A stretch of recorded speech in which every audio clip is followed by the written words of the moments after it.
여러분 안녕하세요. 이슬기입니다. 오늘은 비가 오네요. 네. 오늘 준비한 내용은 라오스에 대한 이야기예요.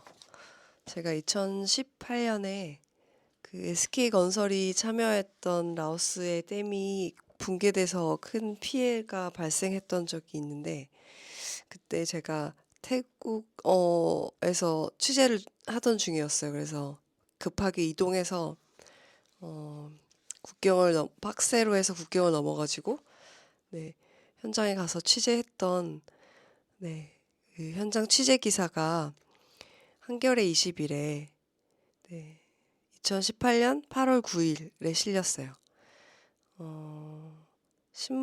신문에는 나지 않고 온라인이랑 한겨레 20일 주간지에 이렇게 게재가 되었었는데요.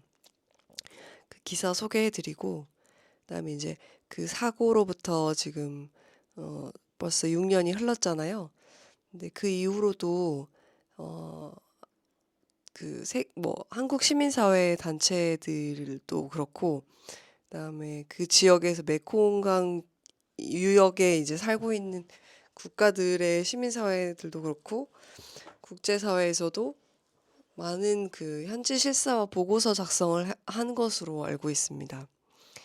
그래서 막 이렇게 검색을 해보면은 이제 기사보다는 이게 굉장히 큰 사건이었고, 그다음에 국경을 넘어서 캄보디아까지 피해를 줬던 사건이고, 또 그다음 메콩강이라는 강이 어, 히말라야 고원지대에서부터 시작해가지고 베트남까지 어, 벌써 거쳐가는 국가가 굉장히 많은 큰 강이잖아요. 그래서 그러한 강에 댐이 무분별하게 건설되고 있는 그것이 자연 생태에는 물론이고 거기서 살고 있는 사람들의 삶에는 어떤 영향을 주는지 모두들 관심을 가지고 있는데, 거기에 대해서 이제 처음으로 큰 사고가 발생했던 건이라서 많은 그 전문가 단체, 공익 변호사, 시민사회 단체 활동가, 기자들이 취재도 하고 보고서도 쓰고 그렇게 하고 있는 것으로 알고 있어요. 그래서 검색을 해보면 일단 가장 최근에 나온 보고서는 The Danish Institute for Human Rights 2024년 9월 달에 이제 아세안 지역에서 국경을 넘어서 그 회사가 개발을 하다가 인권의 침해가 발생했을 때 어떻게 그거를 레메디, 그러니까 치유하고 복구하는데 어, 어떻게 하고 있는지 케이스 스터디로 이제 어, 라오스의 그 사고가 났던 세피안 세남노이 사례가 짧게 언급이 되어 있고, 한국에서는 가장 최근 것이 그 기업 인권 네트워크라는 한국의 그 공익 변호사들과 한국 기업의 해외 인권 침해를 모니터하는 시민사회 활동을 하는 단체들의 그 네트워크로 발족해서 활동하는 곳에서 2024년 5월에 가해 없는 피해, 책임 없는 지원, 라오스 댐 붕괴 이후 피해 회복 현황 실태조사 보고서가 나와 있어요. 여기 보면은 저자가 법무법인 지향의 신유정, 공익인권법재단 공감 황필규, 공익인권법재단 공감 박영아, 영문 번역도 김은지라는 선생님이 하셔서 공익인권법재단 공감하고 기업과 인권 네트워크에서 같이 이렇게 발행을 했고요. 아까 말씀드린 기업과 인권 네트워크는 영문명으로는 KTNC 이렇게 불리는 것으로 되어 있고, 국내외 인권, 노동, 환경, 공익법 단체가 연대해서 해외 투자 한국 기업이 발생시키는 여러 문제에 대응하기 위해 결성된 연대체다 이렇게 되어 있어요. 그래서 제가 2018년에 현장에서 취재했던 기사, 피해 사고 직후에 그 기사를 읽어드리고, 2024년 5월에 기업과 인권 네트워크에서 발표한 더 종합적이고 장시간을 들여서 문제의 원인과 현황과 해결책을 제시한 보고서의 일부를 소개해드리도록 하겠습니다. 기사는 제목이 댐 붕괴 2시간 전에 대피경보 나왔다. 소제목은 SK건설 참여 라오스 댐 붕괴 피해 현장에서 제기되는 의문들입니다. 해가 지고 사방이 깜깜해진 7월 23일 저녁이다. 마치 하늘이 무너지는 것처럼 큰 소리가 나더니 마당으로 물이 들어오기 시작했다. 10분이 지나자 물이 목까지 차올랐고 1시간 뒤에는 5에서 8m 높이의 지붕이 잠겼다. 마당에 물이 찰 때 곧바로 산비탈로 몸을 피한 사람들은 가족과 함께 살아남았다. 흩어진 가족들을 챙겨 대피하려던 사람들은 빠른 속도로 밀려든 엄청난 물에 휩쓸렸다. 나무를 붙잡고 살아남았지만 가족을 잃었다.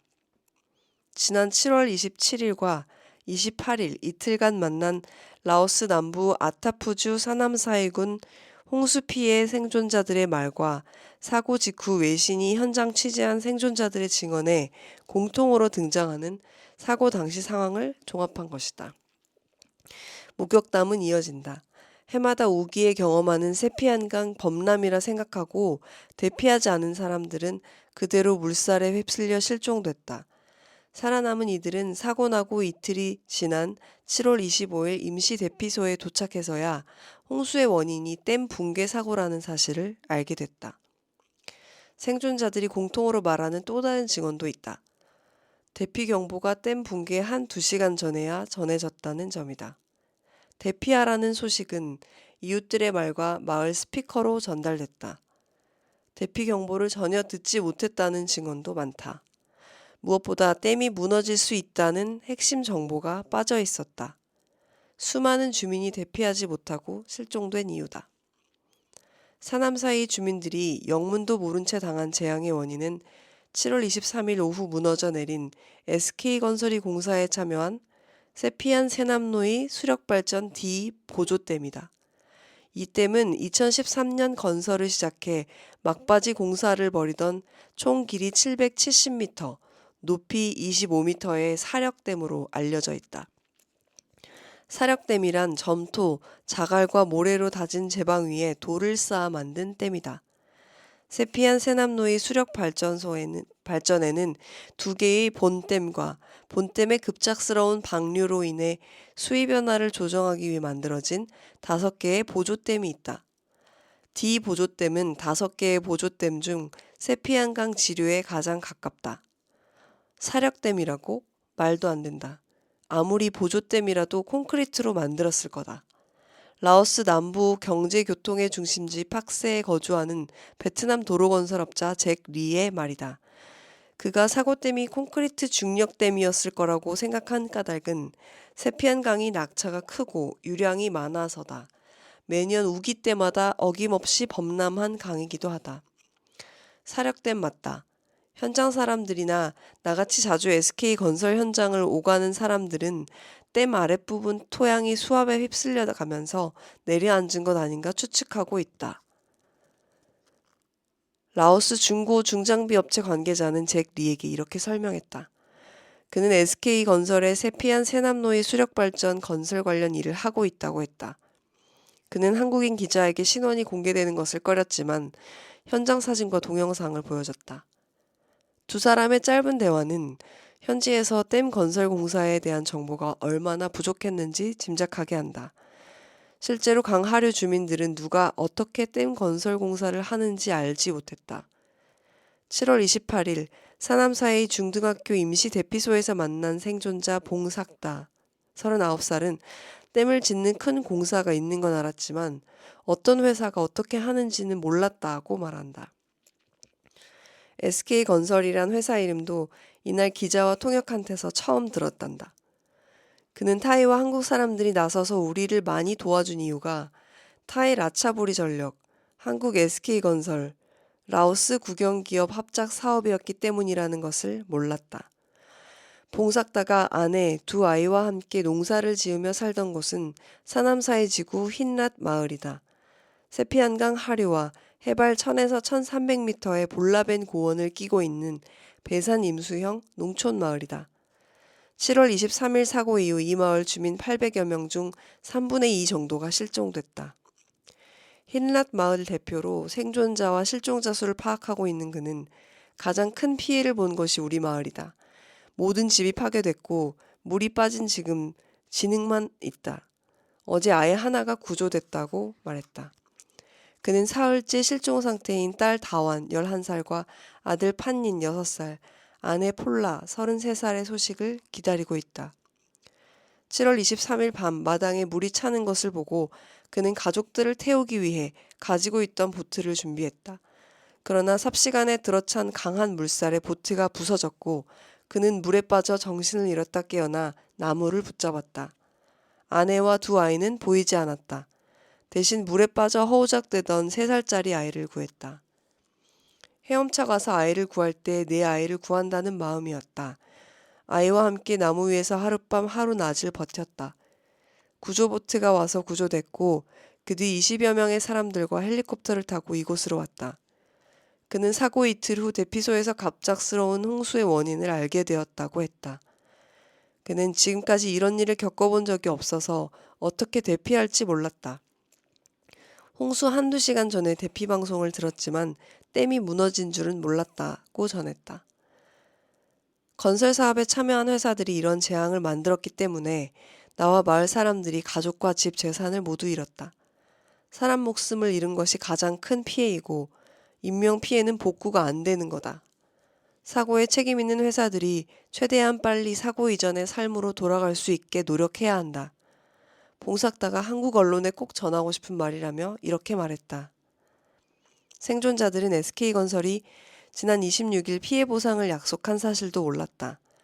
사고 발생 6일째였던 7월 28일까지 SK건설이 대피소를 찾아와 생존자들에게 공식 사과를 한 적도 구조와 보상을 책임지겠다고 한 적도 없다고 했다. 라오스 역사상 최악의 재난이 발생한 지 일주일이 지났지만 구체적인 인명 피해 규모도 드러나지 않았다. 유엔이 7월 28일 오전 발표한 상황 보고서를 보면 이번 홍수로 주민 11,034명이 피해를 보았다. 또 대피소에 등록한 생존자는 3,060명, 실종자는 131명, 확인된 사망자는 19명이다. 사망자는 늘어날 수밖에 없어 보인다. 사남사의 지구 인구조사 담당 공무원 분수는 사고 발생 6일째인 7월 28일 오후부터 생존자 파악 업무를 시작했다. 세피안 세남노의 발전소 때문에 피해를 본 가구 목록을 들고 다니며 마을 세대주와 세대원의 생존 여부를 확인한다. 사남사의 지구 40개의 큰 마을 중 흰랏, 타생찬, 마이, 사몽, 타힌, 야이테 마을이 완전히 물에 잠겼다. 모두 해발고도 380m 이하에 자리한 강 하류 마을이다. 분수는 아직 혼란스럽다. 모든 일이 갑자기 일어났다. 며 주민들에게 들은 정보로는 댐의 수문이 너무 늦게 열어서 홍수로 이어졌다고 하더라고 말했다. 사고 수습 뒤 이어질 원인 규명 작업에 눈과 귀를 모아야 하는 이유다. 제가 작성한 기사는 여기까지입니다. 그리고 소개해드릴 보고서는 기업과 인권 네트워크에서 올해 5월에 발표한 기업과 인권 네트워크 검색하시고 그 홈페이지에 들어가면은 보고서를 PDF 형식으로 다운받아서 보실 수 있어요. 그래서 목록을 보면은 서론, 조사의 개요, 문헌조사 결과, 현장 실태조사 결과 이렇게 나와 있어요. 그래서 이제 참사의 발생 을 요약하고 참사 이후에 어떤 상황인지, 그다음에 조사를 어떤 식으로 했는지, 그다음에 여기서 제가 주목한 것은 문헌조사 결과였어요. 그다음에 현장 실태조사 결과도 한번 읽어보시면 좋을 것 같은데 오늘 제가 소개해드리고 싶은 것은 이제 그 이후에 2018년에 7월 달에 사고가 발생한 이후에 나온 각종 보고서들을 분석하고 정리한 내용입니다. 그래서 문헌조사 결과가 제가 봤을 때는 유의미하다고 봤어요. 그러니까 유의미하다는 것이 저한테는 보고서를 하나하나 들어가서 보기에는 시간이 많이 걸리잖아요. 일반인 시민들에게도 그렇고 취재하는 기자에게도 그렇고. 근데 어떤 보고서를 봐야지 되겠다는 것을 정확히 가이드해주는 좋은 보고서라고 생각했어요. 이 가해 없는 피해, 책임 없는 지원, 이 조사 보고서에서. 그래서 제가 오늘은 문헌조사 결과 내용 소개해 드릴 테니까요. 시간이 되시는 분들은 기업가 인권 네트워크 홈페이지 들어가셔서 보고서 다운받으시면은 현장 실태조사, 그래서 지금 발생한 이재민들이 어떻게 살고 있는지에 대해서 인터뷰가 쭉 나오거든요. 그 부분을 읽어보시면은 더 실감하실 수 있을 것 같습니다. 그래서 제가 이제 참사 이후 부분에 그 이후에 이제 한국에서도 많이 주목을 해가지고 국회의원실에서 이제 SK건설이랑 한국서부발전 이렇게 한국의 공적 자금이 투입돼서 사업에 참여한 주체들에게 자료를 요청을 해가지고 답변을 이렇게 질의를 해서 답변을 받은 것들도 이렇게 나와 있어요. 근데 여기 보면은 주로 김경협 의원실, 장혜영 의원실, 그다음에 또 한 곳이 있었는데요.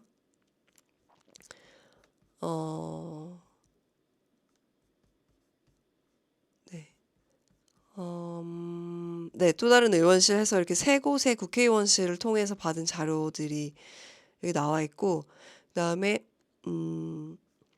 라오스에서 조직한 독립조사기구가 있었는데 거기에서 나온 보고서 등 해가지고 전체적으로 네 가지 보고서와 그다음에 한국의 국회의원들을 통해서 받은 자료와 질의에 대한 답변 자료, 그것을 정리한 내용입니다. 보면은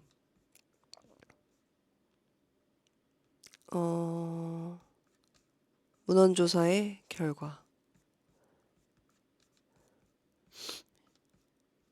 이제 여기서 쟁점이 되는 것은 이것은 이제 여기 문제이기도 한데요. 이 사고의 그 원인을 규명하고 보상을 해야 하는 주체가 누구인지에 대해서 이제 계속 그 보상 주체에 대해서 그 사업에 참여했던 건설사들하고 그 건설사들끼리 서로 이제 과실을 서로 주장하면서 당신이 보상해야 돼, 당신이 보상해야 돼, 서로 떠넘기는 그런 정황이 나오는데요. 이제 SK건설 측에서는 계속 자연재해로 인한 불가항력의 사고였다, 이렇게 주장을 하고 있고, PNPC라고 이제 태국의 라차부리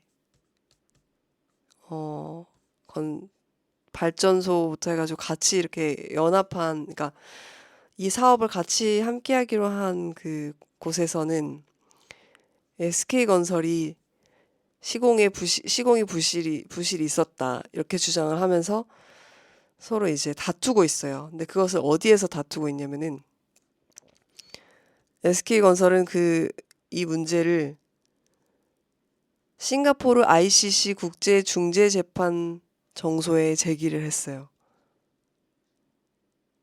그래서 세피안 세남노이 댐의 붕괴는 자연재해로 인한 불가항력의 사고이므로 시공사인 SK로부터 사고가 발생한 피해를 보상해야 되는 게 아니라 세피안 세남노이 댐 상업적 운영을 통해서 전력을 판매하기로 한 PNPC가 부담하여야 한다.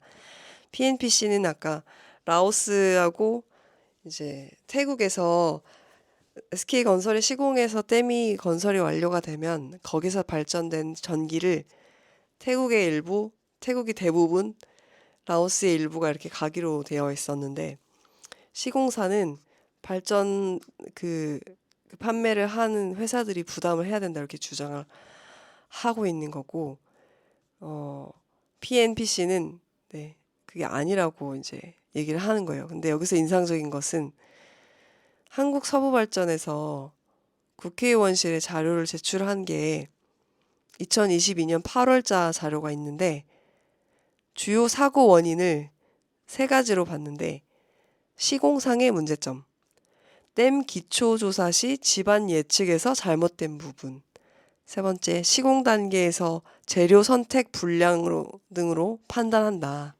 그래서 SK가 주장하듯이 사고의 원인이 불가항력이 아님으로 판명이 나기 때문에 추후 보상에 대한 배상 책임을 SK건설이 져야 한다. 이렇게 서부발전이 얘기했어요. 그러니까 PNPC에 해당하는 것이죠. 그러니까 발전소 측은 SK건설이 계속 시공에 그러니까 문제가 있었다는 것을 얘기를 하고 있고요. 그다음에 라오스 국가조사위원회 독립전문가위원회 보고서가 있는데 거기에서는 뭐라고 사고의 원인을 보냐면 근본적으로 집안의 특수성에 원인이 있다.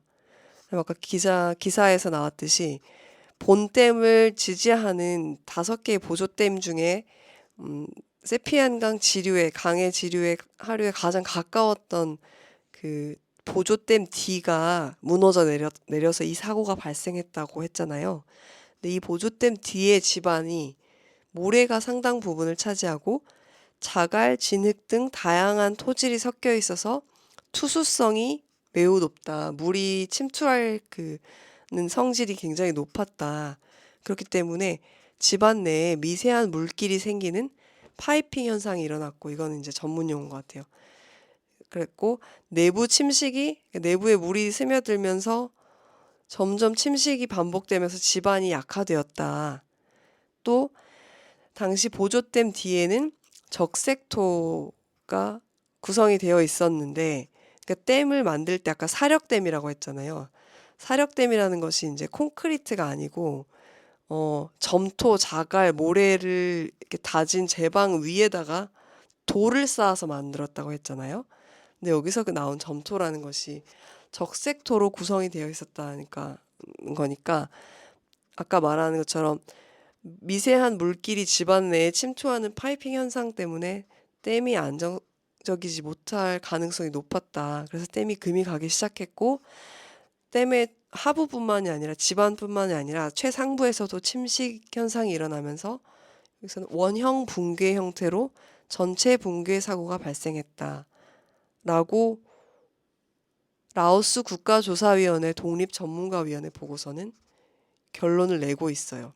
그래서 불가항력, 비가 갑자기 너무 많이 와서 발생한 자연재해에 의한 불가항력이라고 주장하는 것은 시공사인 SK전설 측뿐인 상황인 거죠.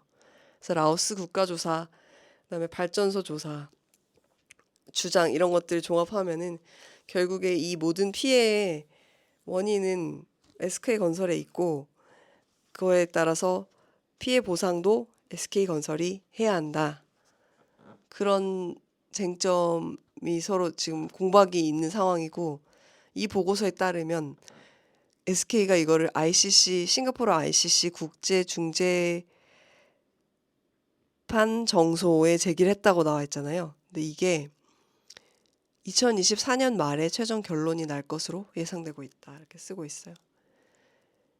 근데 이제 피해자 구제 현황을 보게 되면은 이게 또 사람들의 많은 분노를 일으킬 수 있는데 2021년 4월 달에 PNPC 그러니까 발전소들의 연합체죠. 한국 서부발전도 있고 라오스 정부 측의 발전 회사도 있고 그다음에 태국의 라차부리 전력 그 민영 기업인데 거기 이렇게 해가지고 발전소 연합체인 PNPC 그다음에 SK건설 라오스의 그 사고가 발생했던 아타프라는 주의 주 정부에서 9,125만 달러의 보상을 하겠다. 규모가 정해져서 패키지에 서로 합의를 했대요. 합의를 했는데 이 중에서 그 실제 피해를 입은 주민들에게 돌아가는 보상액이 2,636만 달러밖에 되지 않는다. 이 보고서에서 그렇게 명시하고 있어요. 근데 이 피해는 인명피해를 제외한 가구가 입은 재산적 손해 중에서 가옥, 주택 부분을 제외한 가축 등에 대한 피해 보상이래요. 그래서 토지를 포함해서 집이 이렇게 유실된 것에 대한 보상금은 이제 개인에게 주지 않고 라오스 정부에게 지급이 되었대요. 그래서 라오스 정부가 이 돈을 그러니까 전체 피해 보상의 9,125만 달러 중에 2,636만 달러 개인에게 돌아간 것을 제외한 모든 규모 한 6천여 달러 정도 될 것 같은데 그 정도를 마스터 플랜에 투입해서 신규 마을 영구 주거단지 개발에 쓰겠다 이렇게 하고 있는 건데 이제 주택을 건설이 어디까지 됐는지 잘 모르겠습니다. 그다음에 또 여기서 문제가 되는 건 뭐냐면은 9,125만 달러를 이제 발전소 연합하고 시공사 SK하고 라오스 아타프 정부가 패키지로 합의를 했다고 했잖아요.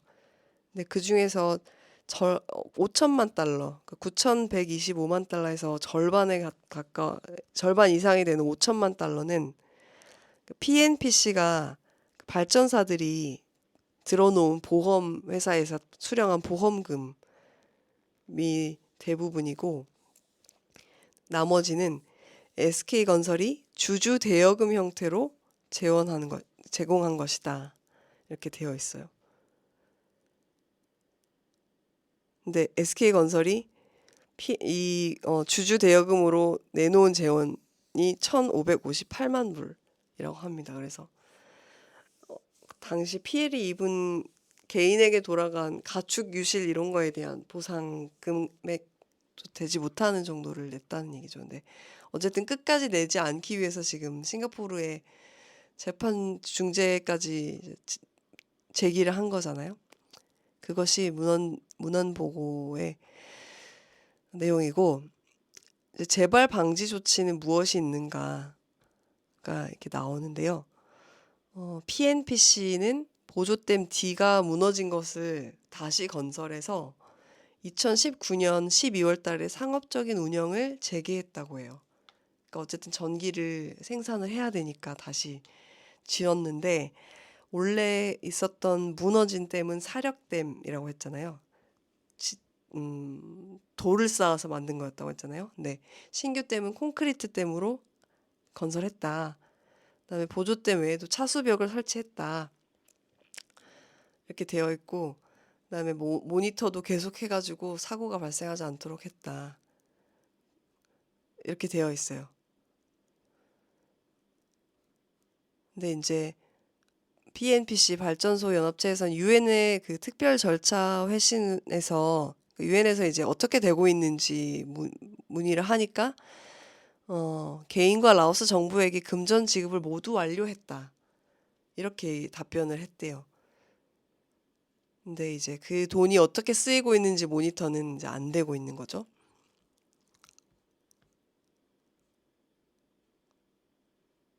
네, 그런 상황에 대해서 나와 있고요. 그다음에 이 보고서에서 가장 가슴 아프다고 볼 수 있는 부분이 여기인데 사실 라오스의 국내 법률에 근거를 하면 피해자들이 발전소들, 그다음에 시공사 SK에 민사 손해배상을 청구를 할 수 있었대요.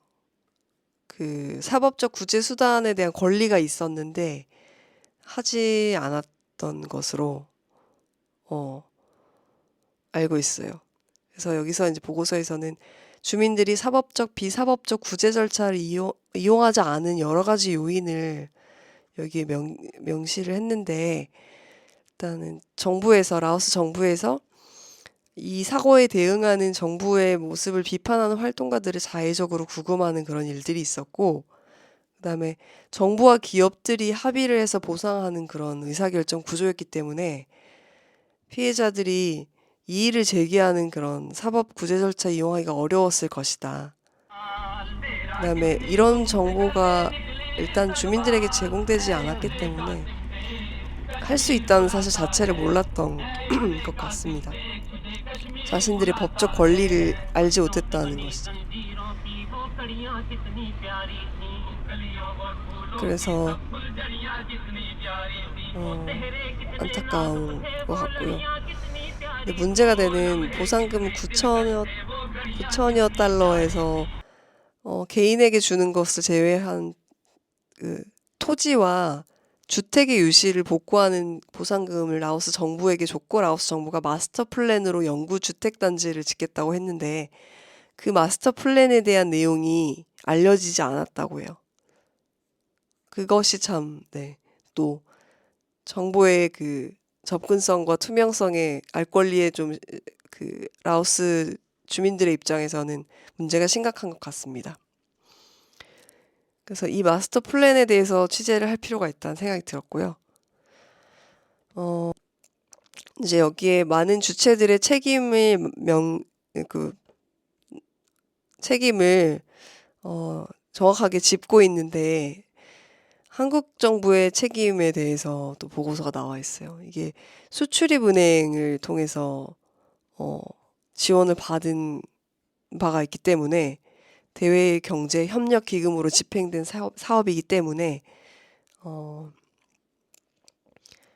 SK가 이제 건설을 할 때 금융 조달을 한국의 그 국민의 세금을 이용했기 때문에 거기에 대해서 이제 인권 보호 의무가 이제 적용이 되는데, 그것을 잘 하지 않았다, 정부가. 돈을 주면서 그 돈이 어떻게 집행되는지, 그 사업이 어떤 부정적인 인권에 영향이 있을지 아닐지를 미리 조사하고 대응하는 그런 조치를 마련하지 않았다. 네, 여기 김현미 의원실이네요. 그래서 수출입은행은 이제 김현미 의원실의 2013년 4월 답변 자료에서 이런 대외경제 협력 기금이 집행되었을 때 주민의 인권에 영향을 줄 수 있는 것을 최대한 부정적인 것을 최소화하기 위해서 라오스 정부랑 합의를 했고, 여러 가지 철저히 조사하겠다 이렇게 대답은 했지만 실제로 그렇게 하지 않은 것으로 보이고요. 제3자를 참여시켜서라도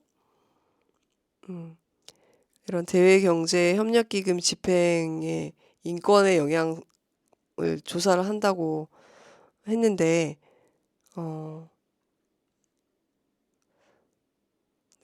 부족한 것 같습니다. 환경영향평가에 대해서도 수출입은행이 이제 해야 할 의무가 있었는데, 모니터링을 할 의무가 있었는데 제대로 하지 않았다는 것이 나와 있고요.